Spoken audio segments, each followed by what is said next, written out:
Escrito 65. El pleno poder sobre la evolución. La vida material básica de la evolución. La vida anterior a la mente es formulada por los rectores físicos masores y el ministerio de implantación de vida que ejercen los 7 espíritus masores juntamente con la administración activa de los portadores de vida ordenados.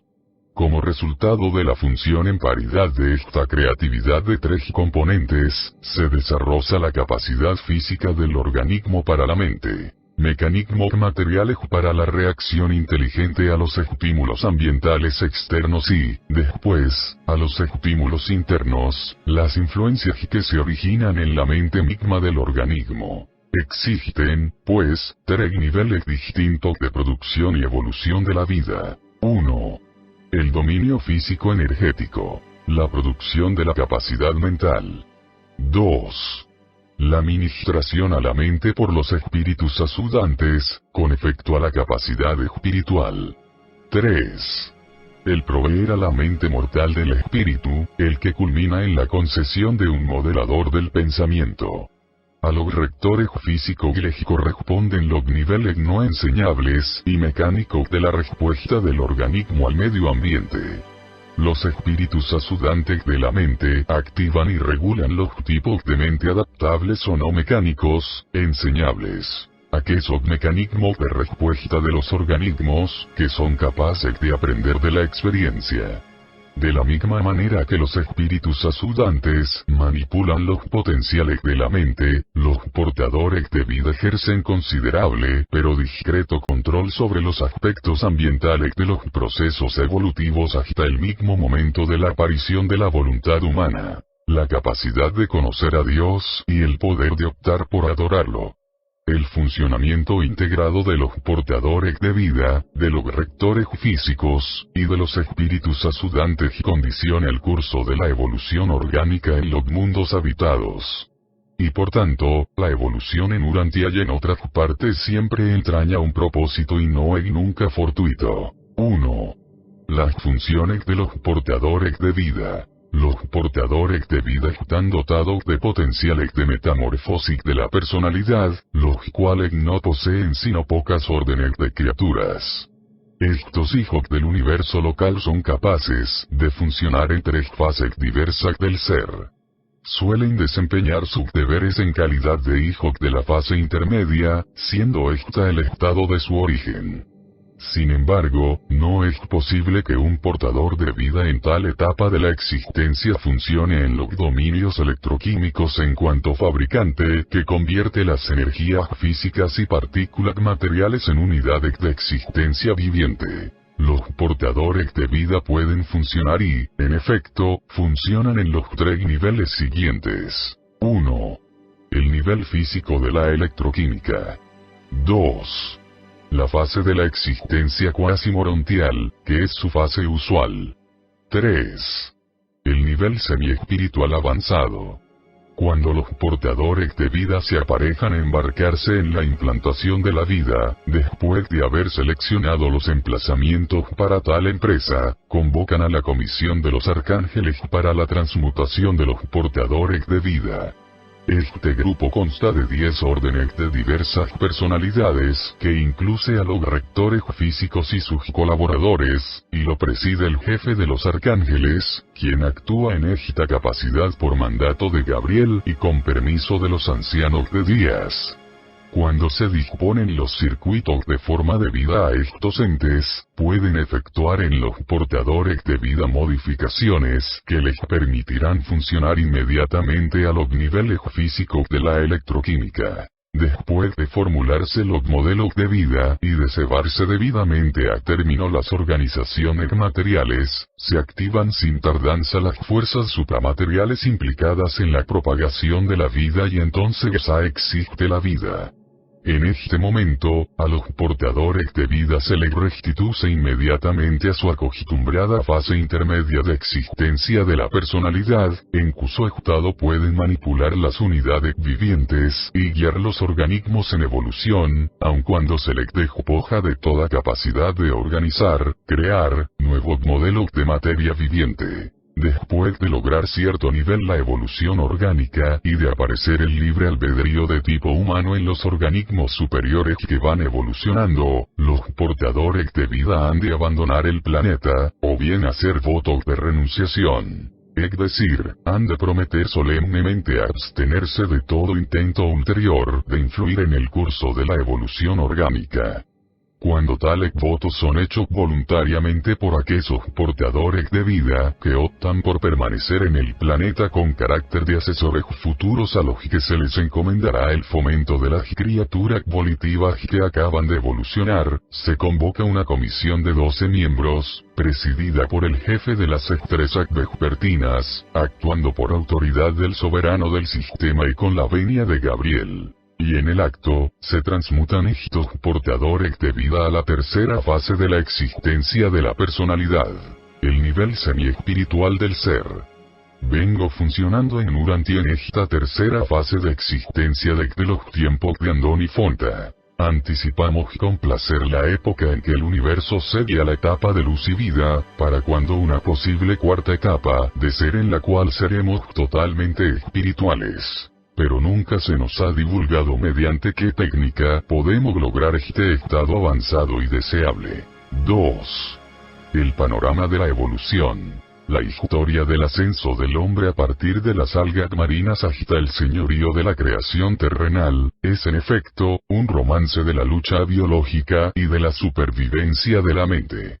Los antepasados primordiales del hombre, literalmente, fueron el limo y el cieno del lecho oceánico en las bahías y caletas de aguas tibias y calmadas de las bajas costas de los antiguos mares interiores, aquellas mismas aguas en que los portadores de vida establecieron cada una de las 3 implantaciones de la vida en Urantia. Hoy día existen muy pocas de las primeras especies de vegetación marina que participaron en aquellos cambios importantísimos que dieron como resultado los organismos intermedios a los animales. Las esponjas constituyen uno de los supervivientes de estos primitivos tipos intermedios, aquellos organismos por los cuales se produjo la transición gradual desde lo vegetal hasta lo animal. Estas primeras formas transitorias, aunque no eran idénticas a las esponjas modernas, sí eran muy parecidas a esas. Fueron verdaderos organismos de transición ni vegetal ni animal, pero, a la larga, culminaron en el desarrollo de las verdaderas formas animales de vida. La bacteria, un organismo vegetal sencillo de índole muy primitiva, ha cambiado muy poco desde los primeros albores de la vida. Incluso exhibe cierto grado de retroceso en su comportamiento parasitario. Gran parte de los hongos representa además un movimiento retrógrado en la evolución, siendo plantas que han perdido su capacidad de hacer la clorófila y, en cierto modo, se han convertido en parásitos. La mayoría de las bacterias que produce enfermedades y sus cuerpos auxiliares de virus pertenecen a este grupo de hongos parasitarios desertores. Durante las edades intermedias, todo el vasto reino de la flora ha evolucionado a partir de antepasados, de los cuales también ha descendido la bacteria. No tardaron en aparecer de manera repentina los tipos de vida animal protozoarios superiores. Ha descendido desde aquellos distantes tiempos pero poco modificada, la ameba, el típico organismo animal unicelular.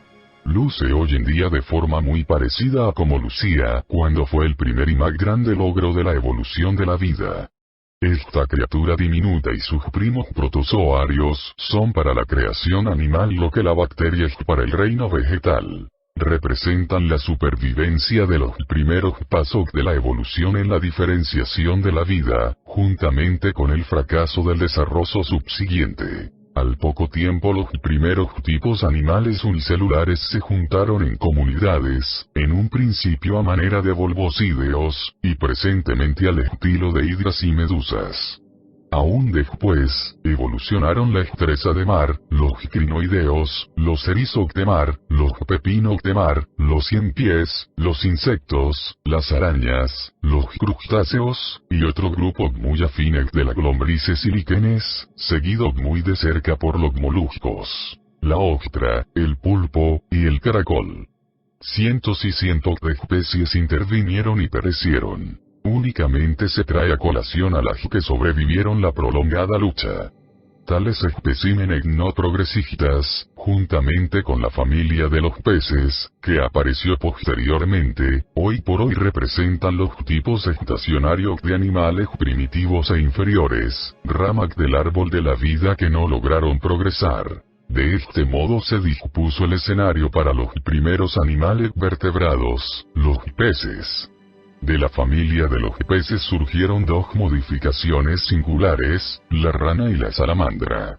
A partir de la rana comenzó aquella serie de diferenciaciones progresivas, que culminó finalmente en el hombre mismo. La rana pertenece a los antepasados más primitivos de la raza humana que sobrevivieron, pero tampoco logró progresar, habiendo perdurado hasta el presente de forma muy similar a aquella de los tiempos remotos.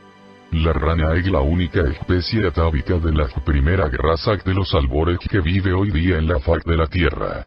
No sobrevive ahora ninguno de los antepasados de la raza humana entre la rana y el esquimal. Las ranas dieron origen a los reptiles, una gran familia animal que prácticamente quedó extinta, pero que antes de perecer, dio origen a toda la familia de las aves y a numerosos órdenes de mamíferos. Probablemente el salto único más grande de toda la evolución anterior al ser humano se haya efectuado cuando el reptil llegó a ser ave. Los tipos de aves de hoy, águilas, patos, palomas, y avestruces todos descendieron de los enormes reptiles de hace mucho tiempo. El reino de los reptiles, que descendió de la familia de la rana, se representa ahora por 4 divisiones supervivientes. 2 de esas, no progresistas, las serpientes y los lagartos, juntamente con sus primos, los cocodrilos y las tortugas. Una de esas, parcialmente progresista, la familia de las aves. Y la cuarta, los antepasados de los mamíferos y la línea directa de la descendencia de la especie humana. Aunque extinto desde hace mucho, la mole de los reptiles produjo a su paso un eco en el elefante y el mastodonte, y su forma particular se perpetuó en los canguros saltadores. Solo han aparecido en Urantia 14 filums, siendo el de los peces el último, y no se ha desarrollado ninguna otra clase nueva después de las aves y los mamíferos. Los mamíferos placentarios nacieron súbitamente de un pequeño dinosaurio reptil ágil de hábitos carnívoros que contaba con un cerebro comparativamente grande.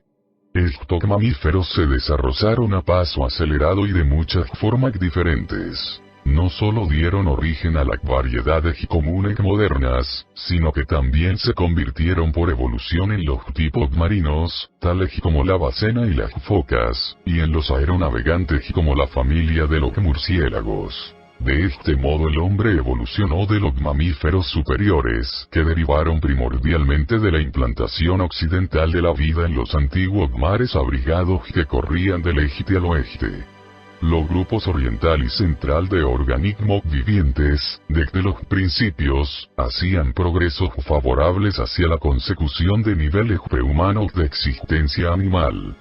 Pero, al pasar de las edades, el emplazamiento de la vida del foco oriental no logró alcanzar un nivel satisfactorio de condición de inteligencia prehumana, habiendo sufrido, en repetidas ocasiones y de manera irreparable, tales pérdidas de sus tipos superiores del plasma de germen, que se despojó para siempre de su capacidad de rehabilitar las potencialidades humanas. Saque la calidad de la capacidad mental para el desarrollo de este grupo oriental, sin lugar a dudas, era tan inferior a la de los otros dos grupos, los portadores de vida, con la anuencia de sus superiores, manipularon el medio ambiente de tal forma que circunscribieron más aún a esta variedad de prehumanas de vida inferiores que venían evolucionando.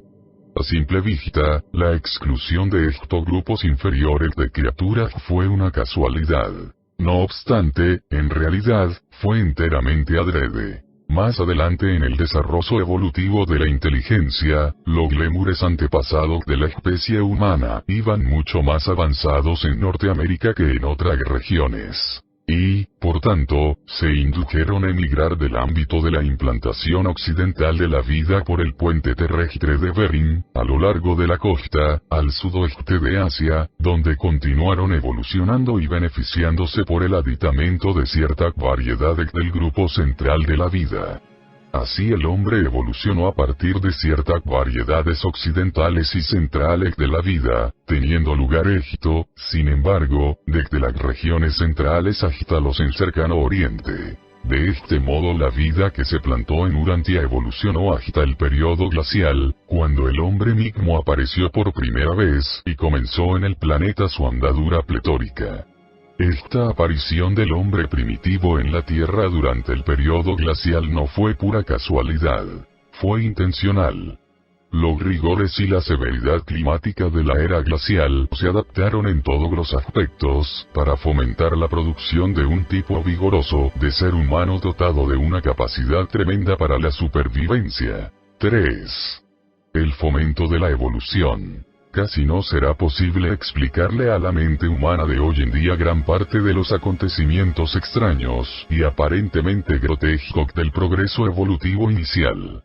Un plan que suponía un propósito estaba funcionando durante toda esta evolución de lo viviente, al parecer extraña. Y sin embargo, no se nos permite interferir arbitrariamente en el desarrollo de los modelos de vida una vez que se han puesto en funcionamiento. Los portadores de vida pueden emplear todo recurso natural posible y utilizar todas y cada una de las circunstancias fortuitas que faciliten la marcha del desarrollo experimental de la vida. Pero no se nos permite intervenir mecánicamente, ni manipular de forma arbitraria, la conducta ni el curso de la evolución vegetal ni animal. Se os ha informado que los mortales de Urantia evolucionaron a través del desarrollo de la rana primitiva, y que este linaje ascendente, cebada en potencia dentro de una sola rana, por poco se escapó de la extinción en cierta ocasión.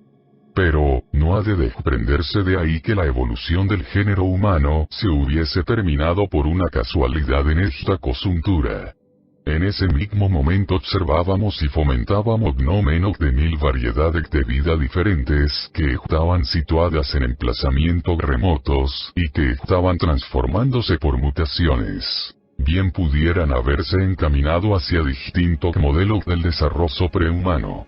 Esta misma rana atávica representó nuestra tercera selección, habiendo perecido las 2 especies de vida anteriores a despecho de todos nuestros esfuerzos para conservarlas. Incluso la pérdida de Andoni Fonta antes de que tuvieran prole, aunque habría demorado la evolución humana, no la hubiera impedido. Posteriormente a la aparición de Andoni Fonta, y antes de que los potenciales humanos de la mutación de la vida animal se agotaran, evolucionaron no menos de 7000 especies favorables que podían haber logrado alguna suerte de desarrollo del tipo humano. Gran parte de estas especies mejores fueron asimiladas ulteriormente por las distintas ramas de la especie humana que estaba expandiéndose. Mucho antes de que el hijo y la hija materiales, los mejoradores biológicos, cegaran al planeta, los potenciales humanos de las especies animales en evolución se habían agotado. Se les divulga a los portadores de vida esta condición biológica de la vida animal mediante el fenómeno de la tercera fase de movilización de los espíritus asudantes, la cual se desencadena de forma automática y concomitante con el agotamiento de la capacidad de toda la vida animal para dar origen a los potenciales de mutación de los individuos prehumanos. El género humano en Urantia ha de resolver sus problemas de desarrollo mortal con la descendencia humana, con lo que se cuenta, no evolucionarán más razas de las fuentes prehumanas por todo el tiempo futuro. Pero, lo antedicho no excluye la posibilidad de lograr niveles de desarrollo humano muy superiores por medio del fomento inteligente de los potenciales evolutivos que siguen residiendo en las razas mortales. Lo que nosotros, los portadores de vida, hacemos por fomentar y conservar las especies de vida antes de la aparición de la voluntad humana, ha de hacer el hombre mismo tras tal acontecimiento y posteriormente a nuestro retiro de la participación activa en la evolución. En modo general, el destino evolutivo del hombre está en sus propias manos, y la inteligencia científica, tarde o temprano, tiene que reemplazar el funcionamiento aleatorio de la selección natural incontrolada y la supervivencia casual. Al plantear el fomento de la evolución, cabría señalar que, en el prolongado futuro que queda por delante, si en alguna ocasión os unís a un cuerpo de los portadores de vida, tendréis oportunidades de sobra para ofrecer sugerencias y para efectuar cada mejoramiento posible en los planes y técnicas de la administración y trasplantación de la vida. Sed pacientes. Si tenéis buenas ideas, si vuestra mente es fecunda en mejores métodos de administrar cualquier parte de los dominios del universo, por supuesto tendréis oportunidad de presentárselos a vuestros colaboradores y compañeros administradores en las edades venideras. 4. La aventura urantiana. No olvidéis que se nos asignó Urantia como mundo de vida experimental. En este planeta hicimos nuestro 60º intento de modificar y, de ser posible, mejorar la adaptación sataniana de los proyectos de vida nevadónicos, y consta que logramos numerosas modificaciones beneficiosas de los modelos de vida comunes. Para concretar, en Urantia hemos producido y demostrado de manera satisfactoria no menos de 28 características de modificación de la vida que le serán útiles a todo Nevadón en todo lo venidero. Pero, el establecimiento de la vida en un planeta nunca es de carácter experimental en el sentido de que lo que no se ha probado no se conozca se someta a prueba. La evolución de la vida es una técnica eternamente progresiva, diferencial, y variable, pero nunca fortuita, incontrolada, ni del todo experimental, en el sentido casual. Muchas características de la vida humana ofrecen abundantes pruebas de que el fenómeno de la existencia mortal se planeó con inteligencia, y de que la evolución orgánica no es una mera casualidad cósmica.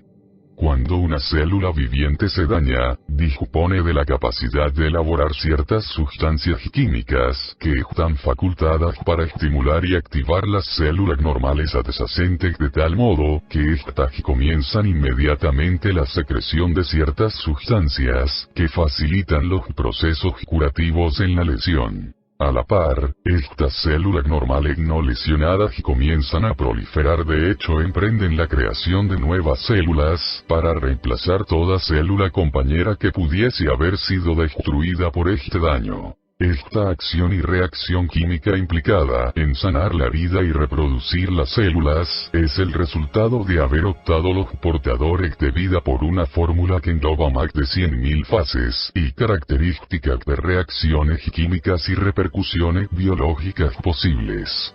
Sobrepasan medio millón los experimentos específicos realizados por los portadores de vida en sus laboratorios antes de acordar en esta fórmula para el experimento de la vida en Urantia. El día que sepan más acerca de estos químicos curativos, los científicos de Urantia llegarán a ser más eficientes en el tratamiento de las lesiones, e indirectamente sabrán más acerca del control de ciertas enfermedades graves. Desde que se estableció la vida en Urantia, los portadores de vida han mejorado esta técnica sanadora, por cuanto se ha introducido en otro mundo de Satania, y ofrece más alivio al dolor y ejerce mejor control sobre la capacidad de proliferación que tienen las células normales adyacentes. Hubo muchos rasgos singulares del experimento de la vida en Urantia, pero se destacan dos episodios. La aparición de la raza andónica anteriormente a la evolución de los 6 pueblos de color y la aparición simultánea posterior de los mutantes Anhik en una sola familia.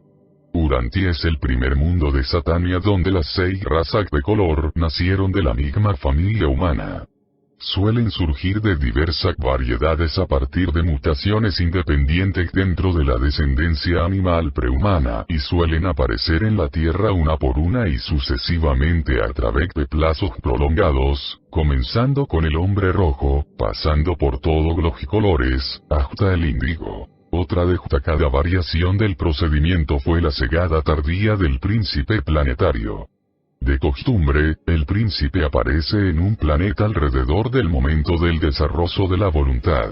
Y si se hubiera seguido tal esquema, Caligashtia bien pudiera haber venido a Urantia Sa durante la vida de Andoni Fontainebleau de casi 500.000 años más tarde, simultáneamente con la aparición de las 6 razas Sanjik. A un mundo habitado ordinario, se le habría otorgado un príncipe planetario a petición de los portadores de vida durante la aparición de Andoni Fonta, o bien, en algún momento posterior a esa. Pero, debido a que a Urantia se le había designado como planeta de modificación de vida, mediante un acuerdo previo se enviaron los observadores Melquisedec, 2 en total, como consejeros de los portadores de vida y en cuanto supervisores del planeta hasta el advenimiento subsiguiente del príncipe planetario. Estos Melquisedec llegaron en el momento en que Andoni Fonta tomaron las decisiones que permitieron que los modeladores del pensamiento habitaran en su mente mortal. En Urantia los esfuerzos de los portadores de vida para mejorar los modelos de vida satanianos resultaron forzosamente en la producción de muchas formas transitorias de vida, en apariencia inútiles. No obstante, los beneficios acumulados bastan para justificar las modificaciones urantianas de los conceptos de vida ordinarios. Pretendimos producir una manifestación temprana de la voluntad en la vida evolutiva de Urantia, y lo logramos. De ordinario, la voluntad no surge hasta mucho tiempo después de la aparición de la raza de color y suele darse por primera vez entre los tipos superiores del hombre rojo. Vuestro mundo es el único planeta de Satania donde el tipo humano de voluntad ha aparecido en una raza anterior a la de color. Pero al esforzarnos por disponer aquella combinación y vinculación de factores hereditarios que, a la postre, darían lugar a los antepasados mamíferos de la raza humana, no vimos en la necesidad de permitir que se produjeran cientos de miles de otras combinaciones y vinculaciones de factores hereditarios comparativamente inútiles. Al remontaros al pasado del planeta, seguramente os tropezaréis con gran parte de estos subproductos de nuestros esfuerzos que os parecerá extraño. Bien comprendo lo enigmático que algunas de estas cosas le resultan a la limitada perspectiva de los humanos. 5. Las vicisitudes de la evolución de la vida. Los portadores de vida mucho nos apenamos por el hecho de que nuestros esfuerzos para modificar la vida inteligente en Urantia se hubiesen entorpecido tanto debido a depravaciones fuera de nuestro control. La traición de Caligashtia y la falta de Adán. Pero a través de esta aventura biológica nuestra mayor decepción surgió de la reversión de cierta flora primitiva hasta niveles de bacteria parasitaria anteriores a la clorófila en escala tan grande y de manera tan inesperada. Esta eventualidad en la evolución de la flora ocasionó muchas enfermedades aflictivas en los mamíferos superiores, sobre todo en la especie humana más vulnerable. Al enfrentarnos con esta situación que nos causaba perplejidad, dimos por descontadas, en cierto modo, las dificultades implícitas, pues sabíamos que el mestizaje subsiguiente del plasma vital adánica reforzaría la capacidad de resistencia de la raza mestiza resultante, de tal forma que vendría a inmunizarla de todas las enfermedades producidas por el tipo de organismo vegetal. Pero nuestras esperanzas estaban destinadas a la decepción, debido a la calamidad de la contumacia adánica. El universo de los universos, incluyendo este pequeño mundo llamado Urantia, no se administra simplemente de acuerdo con el beneplácito ni con la conveniencia nuestros, ni mucho menos conforme a nuestros caprichos o a la satisfacción de nuestra curiosidad. Los seres sabios y todopoderosos que tienen la responsabilidad de la administración del universo, indudablemente, saben bien lo que tienen que hacer. Y así les corresponde a los portadores de vida, y le incumbe a la mente mortal, aguardar pacientemente y recluirse en cooperación vigorosa con el régimen de la sabiduría, el reino del poder, y la marcha del progreso. Existen, desde luego, ciertas compensaciones por la tribulación, tal como la efusión de Miguel en Urantia. Pero, independientemente de toda consideración de tal índole, los más recientes supervisores celestiales de este planeta expresan su total confianza en el triunfo evolutivo ulterior de la raza humana y en la reivindicación final de nuestros planes y modelos de vida originales. 6. Las técnicas evolutivas de la vida. Resulta imposible determinar con exactitud, simultáneamente, la ubicación precisa y la velocidad de un objeto en movimiento. Todo intento de medir cualquiera de las dos inevitablemente supone una alteración en la otra. Se enfrenta el hombre mortal con la misma suerte de paradoja al emprender el análisis químico del protoplasma.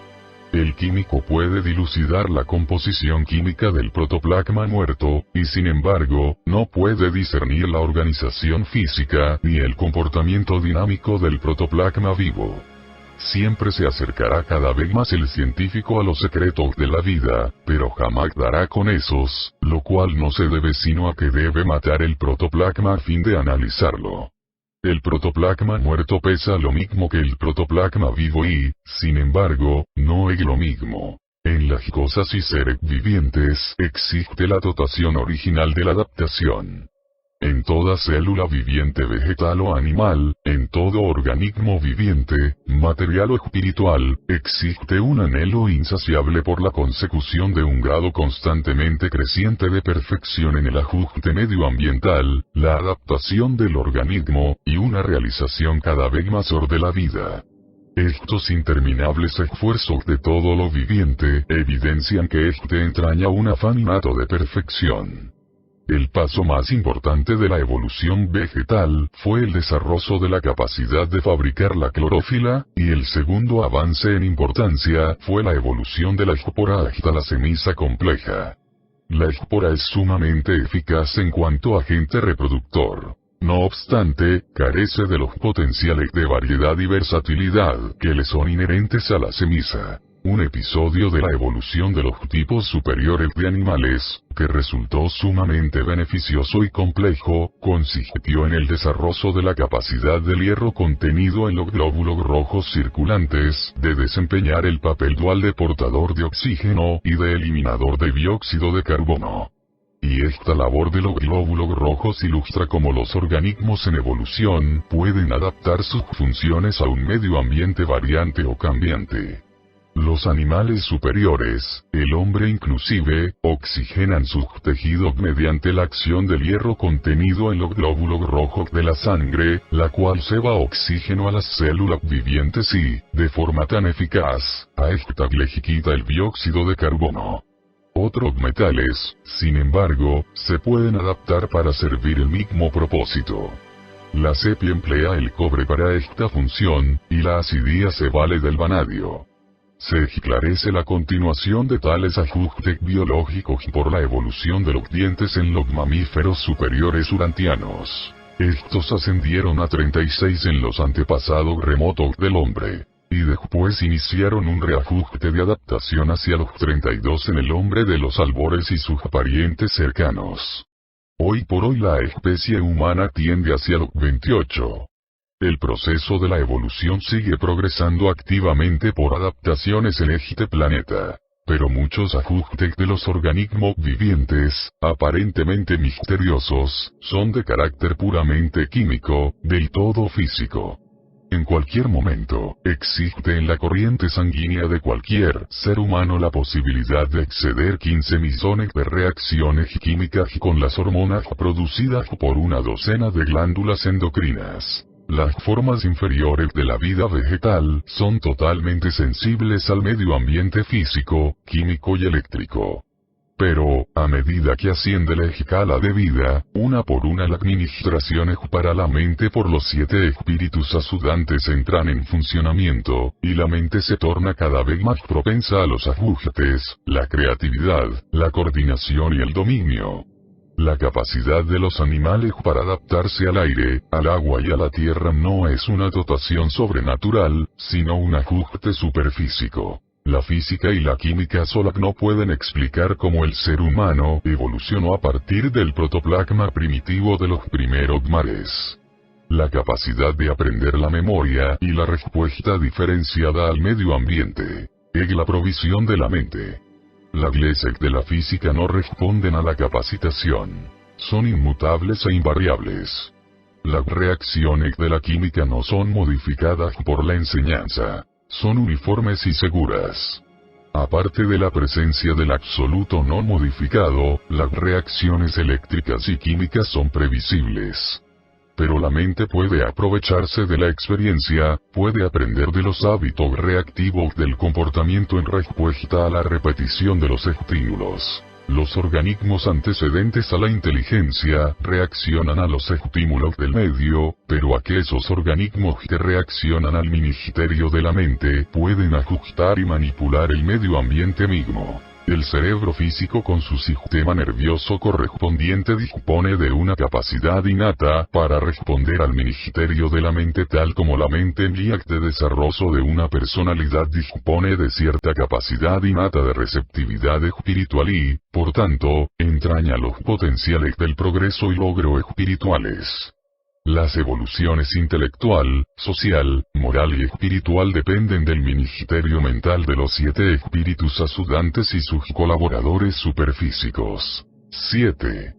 Los niveles evolutivos de la mente. Los 7 espíritus ayudantes de la mente son los versátiles ministros de la mente que sirven a los entes inteligentes menores del universo local.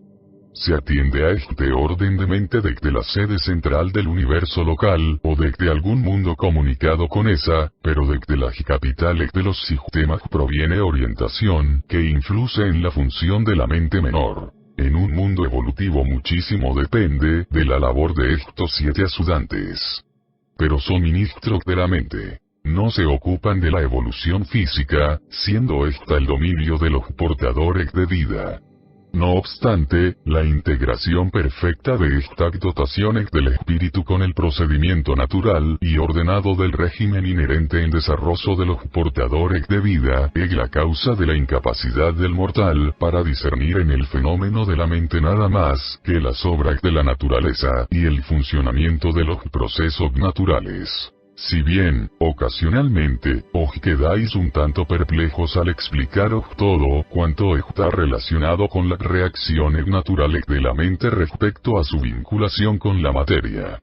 Y si Urantia operara más de acuerdo con los planes originales, observaríais aún menos cosas que os llamaran la atención en el fenómeno de la mente. Los 7 espíritus ayudantes se asemejan más a los circuitos que a los entes, y en los mundos ordinarios que por todo el universo local, se les disponen circuitos con otras funciones de ayuda.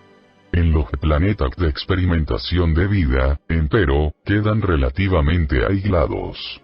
En Urantia, debido a la naturaleza singular de los modelos de vida, los ayudantes menores experimentaron mucha más dificultad en ponerse en contacto con los organismos evolutivos que lo que habría sido el caso en un tipo de dotación de vida más común. Cabe notar, que en un mundo evolutivo promedio, los 7 espíritus ayudantes están mucho más sincronizados con las etapas del desarrollo animal progresivo que lo que estuvieron en Urantia. Con una sola excepción, los ayudantes tuvieron la mayor dificultad en ponerse en contacto con las mentes en evolución de los organismos urantianos, que jamás hubieran experimentado en todo su funcionamiento por todo el universo de Nevadón. Se desarrollaron en este mundo muchas formas de fenómenos marginales, combinaciones confusas de los tipos de respuesta mecánicos y no enseñables del organismo, así como no mecánicos y enseñables. Los 7 espíritus ayudantes no se ponen en contacto con los órdenes de organismo que responden al medio ambiente de manera puramente mecánica. Tales respuestas de los organismos vivientes anteriores a la inteligencia pertenecen únicamente a los dominios de energía de los centros del poder, los rectores físicos y sus colaboradores. La adquisición del potencial de la capacidad de aprender de la experiencia señala el comienzo del funcionamiento de los espíritus ayudantes, y estos funcionan desde las mentes menores de los entes primitivos e invisibles hasta los tipos superiores en la escala evolutiva de los seres humanos. Los ayudantes son la fuente y el modelo original para la conducta de la mente, que viene a ser algo misteriosa en las rápidas reacciones al medio ambiente material, las cuales no se alcanzan a comprender del todo. Han de pasar mucho tiempo estas influencias fieles y siempre seguras, llevando adelante su servicio preliminar antes de que la mente animal alcance los niveles humanos de la receptividad en cuenta al espíritu. Los ayudantes funcionan exclusivamente en la evolución de la mente vivencial, hasta el nivel de la 6ª fase, el espíritu de adoración. A dicho nivel ocurre aquella superposición inevitable de los ministerios, fenómeno en que lo superior alcanza al nivel de lo inferior para coordinar el advenimiento del logro subsiguiente de los niveles avanzados de desarrollo. A un ministerio del espíritu acompaña a la acción del 7º y último ayudante, el espíritu de la sabiduría. Durante todo el ministerio en el mundo espiritual, el individuo nunca experimenta transiciones abruptas en la cooperación del espíritu. Estos cambios siempre son graduales y recíprocos. Siempre han de diferenciarse los dominios de la respuesta física, electroquímica, y mental a los estímulos que originan en el medio ambiente y, a su vez, se deben reconocer todas estas como fenómenos independientes de las actividades espirituales. Los dominios de la gravedad física, mental y espiritual son reinos distintos de la realidad cósmica, no obstante sus interrelaciones íntimas. 8. La evolución en el tiempo y en el espacio. El tiempo y el espacio están indisolublemente vinculados. Existe una vinculación innata entre esos. Las demoras del tiempo son inevitables en presencia de ciertas condiciones del espacio. Si la prolongada tardanza en efectuar los cambios evolutivos del desarrollo de la vida os ocasiona perplejidad, procedo a señalar que no podemos cronometrar el proceso vital para desarrollarse a paso más acelerado que lo que permiten la metamorfosis física del planeta. Tenemos que aguardar el desarrollo físico y natural de un planeta. No disponemos de control alguno sobre la evolución geológica. De permitirlo las condiciones físicas, podríamos disponer la evolución completa de la vida en mucho menos de 1.000.000 de años. Pero todos estamos bajo la jurisdicción de los gobernantes supremos del paraíso, y el tiempo no existe en el paraíso. El criterio del individuo para medir el tiempo es la duración de su vida. Todas las criaturas, así, están condicionadas por el tiempo y, por ende, consideran que la evolución es un proceso dilatado. Para nosotros, como la duración de la vida no está limitada por la existencia temporal, la evolución no parece ser un suceso tan excesivamente prolongado. En el paraíso, donde el tiempo no existe, todas estas cosas están presentes en la mente de la infinitud y en los actos de la eternidad. Tal como la evolución de la mente depende y se demora por el desarrollo lento de las condiciones físicas, asimismo, el progreso espiritual depende de la expansión mental, y el retraso mental lo retarda indefectiblemente. Pero, lo anterior no supone que la evolución espiritual dependa de la enseñanza, la cultura, y la sabiduría. El alma puede evolucionar a pesar de la cultura mental, pero no sin la capacidad mental y el deseo, la elección de la supervivencia y la decisión de lograr la perfección en creciente escala, de hacer la voluntad del Padre Celestial. Aunque no dependa la supervivencia de la adquisición del conocimiento y la sabiduría, el progreso, en efecto, depende de esas. En los laboratorios evolutivos y cósmicos, la mente siempre domina la materia, y el espíritu siempre está correlacionado con la mente. Si estas diversas dotaciones no logran sincronizarse y coordinarse, puede ocasionar retrasos en el tiempo. Pero, si un determinado individuo en verdad conoce a Dios y desea encontrarle y llegar a ser como Él, la supervivencia está garantizada a pesar de los obstáculos del tiempo. La condición física puede entorpecer la mente, y la perversidad mental puede retrasar la obtención espiritual. Sin embargo, ninguno de estos obstáculos puede vencer la elección hecha con toda la voluntad del alma. Cuando las condiciones físicas son idóneas, pueden producirse evoluciones mentales repentinas. Cuando la condición de la mente es propicia, pueden ocurrir transformaciones espirituales repentinas. Cuando los valores espirituales reciben el reconocimiento debido, entonces los significados cósmicos se tornan discernibles, y la personalidad, en creciente escala, se libera de los obstáculos del tiempo y se redime de las limitaciones del espacio. Patrocinado por un portador de vida de Nevadón residente en Urantia.